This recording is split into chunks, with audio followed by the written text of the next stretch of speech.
عام طور پر جب ہمارے ہاں ماہ رمضان پر کلام ہوتا ہے، اور ہم بھی کر رہے ہیں، آج فضائل کا بیان آتا ہے، اعمال کا بیان آتا ہے، تو اس میں نوافل، صدقہ، خیرات، روزہ تو فرض ہے، دعا، ذکر، اعتکاف، ان پہلوؤں کا ذکر تو آنا چاہیے۔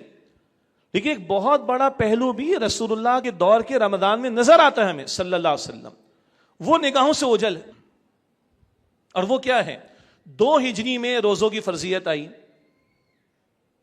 مدنی دور ہے، رسول اللہ علیہ السلام کا ہجرت کے بعد 2 ہجری میں روزوں کی فرضیت آئی، اور جس مہینے روزوں کی فرضیت ہے اسی مہینے میں بدر کا میدان سجا ہے۔ تو بدر کے لیے ساری محنت کب ہوئی ہے؟ ماہ رمضان میں۔ اس سے پہلے پس منظر چلا آ رہا ہے، وہ رجب کی آخری تاریخ میں یا اس کے دائیں بائیں کچھ سریے حضور نے بھیجے۔ سریہ کسے کہتے ہیں؟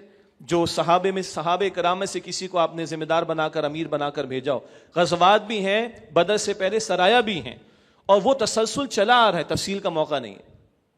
اس تسلسل میں بدر پیش آیا، وہ سورہ انفال میں حالات بھی ہم پڑھتے ہیں، ماہ رمضان میں بھی اس کا ذکر آ جائے گا۔ تو بدر تو 17 رمضان کو پیش آیا ہے، اور ذہن میں رکھیے جب بدر کا میدان سجا ہے یا پھر فتح مکہ کا موقع آیا ہے تو روزے توڑے گئے ہیں، روزے توڑے گئے ہیں، کیونکہ اب تو ٹکرانے کا معاملہ، اب تو تلوار سے ٹکرائے گی، لیکن یہ ہوا ہے سب ماہ رمضان میں۔ تو بدر سجا ماہ رمضان میں 2 ہجری میں، اور یہیں سے آپ سمجھ لیں وہ پیچھے غزوات اور سرایا کا سلسلہ آ رہا ہے، اور ایک نیا دور رسول اللہ علیہ السلام کی جد و جہد میں آ گیا، باطل سے ٹکراؤ کا، دو بدو جنگ کا معاملہ، قتال فی سبیل اللہ کا میدان سج گیا ہے۔ سن 3 ہجری ہے، غزوہ احد کا معاملہ پیش آیا ہے۔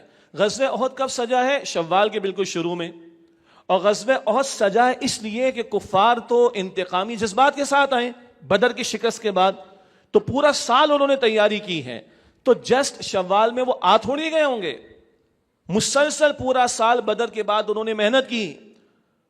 تو رمضان حضور کا کیسا گزرا ہوگا؟ ان کی سازشیں، ان کی منصوبہ بندی، کفار کی ان کی پلاننگ، ان کا پریشر، اس سب کے بارے میں غور اور فکر، اور اس کو ڈیفینڈ کیسے کرنا ہے، ان کا مقابلہ کیسے کرنا ہے، یہ ساری سوچ اور بچار اسٹرگل میں رمضان گزرا رسول اللہ علیہ السلام کا سن 3 ہجری میں۔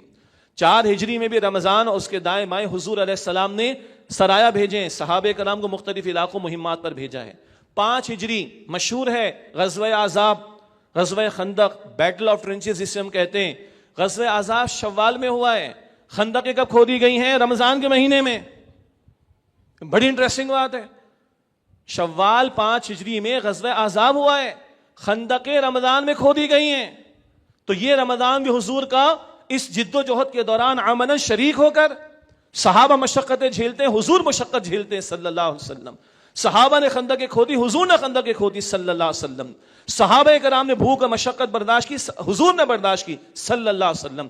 تب یہ سورہ احزاب، رکو نمبر 2 اور 3 سورہ احزاب، اس میں غزوہ احزاب کا ذکر آتا ہے، اور اس کے بیچ میں آیت آتی ہے لقد کان لکم فی رسول اللہ اسوۃ حسنہ، یقیناً تمہارے لیے رسول اللہ صلی اللہ علیہ وسلم کی زندگی میں بہترین نمونہ موجود ہے۔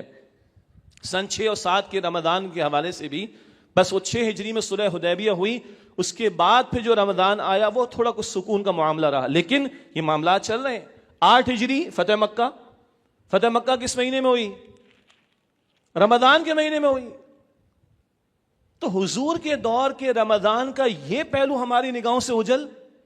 سن 9 ہجری غزوہ تبوک، واپسی کا معاملہ، رمضان سر پر ہے، اللہ اکبر کبیرہ۔ اس سفر کے دوران رمضان آ گیا ہے، اس مشقت کے دوران رمضان آ گیا ہے، تو تبوک کا بھی ایک سفر کا حصہ حضور کا رمضان میں گزرا ہے، اللہ اکبر کبیرہ۔